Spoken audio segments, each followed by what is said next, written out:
In the heart of Liverpool, a city renowned for its musical heritage and passionate football, a lesser-known yet equally powerful story unfolded in the shadow of its grandest cathedral. It's a tale not of chart-topping hits or cup final glory, but of a quiet, unyielding struggle against the odds, etched into the very fabric of its community. Imagine the bitter cold of January 2018. The River Mersey churned, mirroring the anxieties that gripped the city. A small independent community hub, nestled in the Toxteth area, known affectionately as the Florence Institute, or the Flory, faced an existential threat. For over a century since its inception as a boys' club in 1889 by Bernard Baron, a Jewish philanthropist, the Flory had been a beacon. It survived 2 world wars, devastating decline in the mid-20th century, and even years of dereliction, only to be resurrected by a monumental community effort in the early 2000s. It was a place where generations learned, played, and found solace, a living testament to Liverpool's resilient spirit. But now, due to a sudden, unforeseen financial shortfall, the newly restored building, a jewel of Victorian architecture, was staring into the abyss of permanent closure. The very thought sent shivers through the community. Children who attended after-school clubs, elderly residents who relied on its social gatherings, and countless others who used its facilities faced losing a vital lifeline.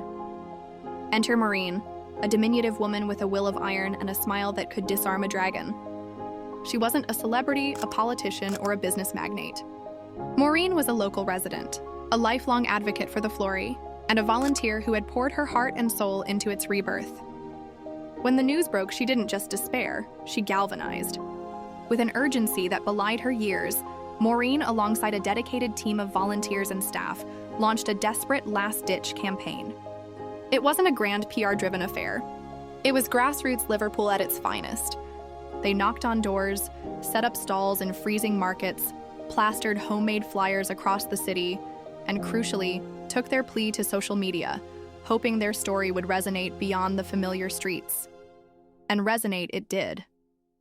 The story of the Flory, a symbol of Liverpool's enduring spirit and community, began to spread.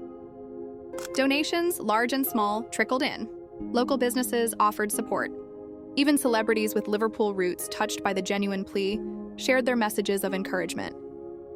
It was a race against the clock, a battle fought with passion, perseverance, and a deep-seated love for a place that meant so much to so many. The deadline loomed, a dark cloud over the Victorian edifice. But then, in the 11th hour, a truly Scouse miracle unfolded. Thanks to the tireless efforts of Maureen and her team, and the overwhelming generosity of people from all walks of life, enough funds were raised. Not just to keep the doors open for another month, but to secure its immediate future. The Flory survived. And in surviving, it became more than just a building. It became a living testament to the indomitable spirit of Liverpool.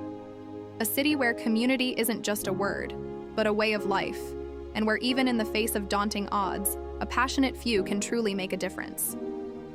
It's a true story that whispers through the cobblestone streets, a quiet triumph that speaks volumes about the heart of this extraordinary city.